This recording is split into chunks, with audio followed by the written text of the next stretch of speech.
With the risk of terror attacks and the Taliban deadline less than a week away, could thousands of Americans be left behind enemy lines? Joining us now to discuss, Brigitte Gabriel, a national security analyst and chairman for the actforamerica.org. She's a New York Times bestselling author.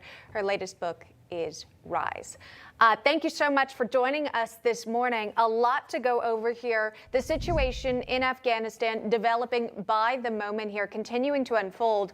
What do you make of the president hinting that he's putting a contingency plan in place? Listen to the president, and then I'll get your response. We were clear-eyed about the risks. We planned for every contingency.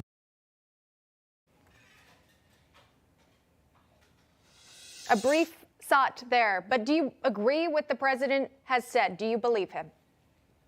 Well, look, what do they think? We are fools? Anybody who's watching what's happening in Afghanistan right now understands that they didn't have a clue what was going on. When we have the commander of the U.S. troop in Afghanistan say he was shocked as to how fast the Taliban surrendered, the Afghan army surrendered to the Taliban, goes to show you that from the top, they misjudged the situation. They did not understand the situation. They did not plan for any contingencies. Otherwise, we would not be in the situation that we are in now. And who would have thought we're going to get to the day where Americans and veterans and regular nonprofits are organizing and working together and going into Afghanistan to save Americans trapped in Afghanistan, because our government, from the White House to the leaders, are doing nothing about it. It's a shameful day for America. According to a Pentagon report, too, the threat of an ISIS-based terror attack, that threat is high in Kabul. And that could also be thwarting the evacuation efforts as well, as we continue to hear about efforts from Americans trying to make their way to the Kabul airport to get out of the way.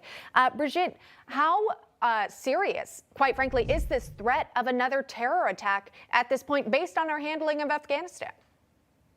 Look, they're going to attack Afghanis. They're going to attack Americans trying to leave. And the Taliban right now is trying to hide behind, well, ISIS is going to commit the attacks, not us. We're fine. We're great. We're working with you. We are a legitimate force.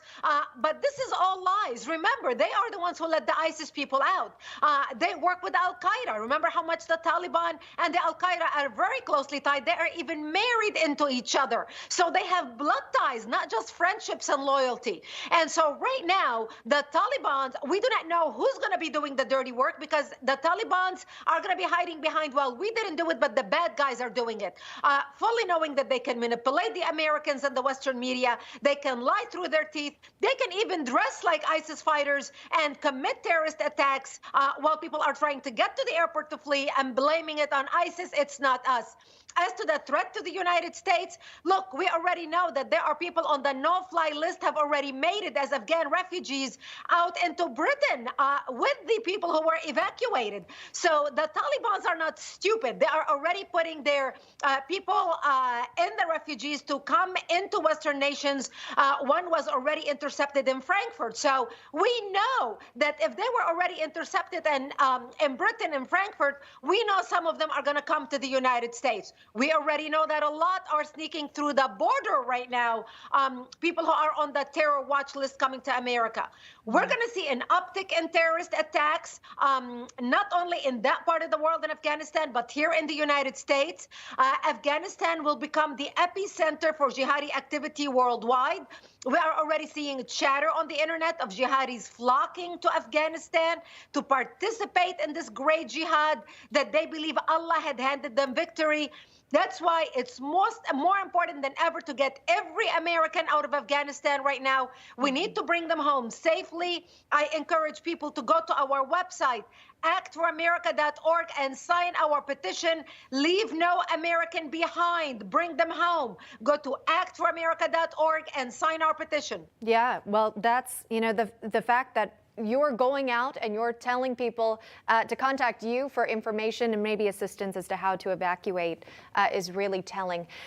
Brigitte Gabriel, thank you very much for joining us on the program. We appreciate the analysis. Thanks so much. Thank you. Always a pleasure. Thanks. Hi, Emma Reckenberg here. If you like this video, there's a whole lot more to see on Newsmax TV. You can watch for free right here on our YouTube live stream and be the first one here each time our experts break down real news.